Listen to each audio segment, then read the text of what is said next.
Ассалаумағалейкум Қуанышбек аға. Сізге көпшіліктің сұрағын қойсам, гумификация дегеніміз не? Осы сұраққа толық жауап берсеңіз. Ассалаумағалейкум Қазақстан фермерлері, менің есімім Қуанышбек. Яғни көпшіліктің сұрағына біз кез келген уақытта, кез келген жерде жауап беруге тырысатын боламыз. Гумификацияны қазір Шардара қаласында Бақытжан Тамырымыз істеп жатыр. Сол кісіге қоңырау шалып, бізге 2 минуттық видеороликке толық түсіндіріп өтетін болады. Ондай болса ағайын, осы видеоролик ұнаса лайк басып, комментарий жазып, өз пікірлеріңізді қалдырып кетіңіздер. Келесі көретіндеріңіз. Ассалаумағалейкум баршаларыңызға. Ассалаумағалейкум қазақ елі.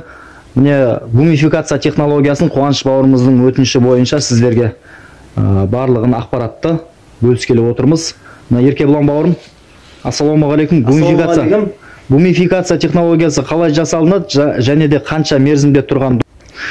Жалпы биогумус қанша ай сақталыну керек осы гумификация технологиясы? Ассалаумағалейкум, құрметті қазақ елі. Ассалаумағалейкум баршаңызға. Мынау гумификация дейміз. Жалпы мынау биогумусты сақтау барысы. Жалпы бұл биогумусты 3 ай мерзімге дейін сақталу керек. Қараңғы помещениеде. Неғұрлым қараңғы болса соғұрлым жақсы болады.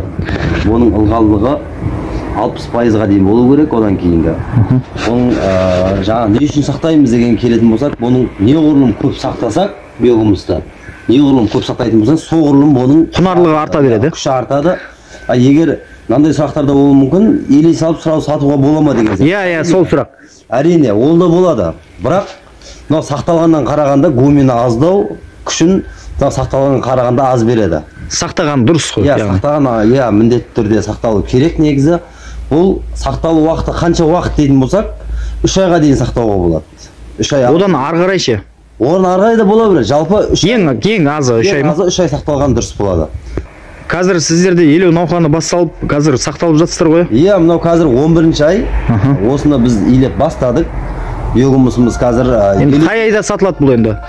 Диқандар январь-февральда алатын болса, февраль айында біз диқандарға жеткіземіз. Сол уақытта как раз өзінің 3 ай мерзімі толады. Жаңағы сол кезде бұның күші құнары жерге беретін құнары өте жоғары дәрежеде. Тамаша. Міне ағайындар, мына жерде биогумус еленіп жатыр екен. Жалпы мына елек туралы және де биогумус туралы біраз мәліметтерді алып кетсек. Бұл бір күнде 20 кубқа дейін. Одан асыра елек илейді. Қарасаңыздар, мынауымыз мысалы бізде 1,5 күнде осындай биогумус илеп шығардық. 1,5 күнде. Мына жерде қанша куб биогумус? Бұл жерде қазір 20-ға жобалайды. 20 кубтай биогумус. Сосын 1,5 күнде еледі ма? Иә, 1,5 күнде осы иледі. 20 кубқа жобалайды.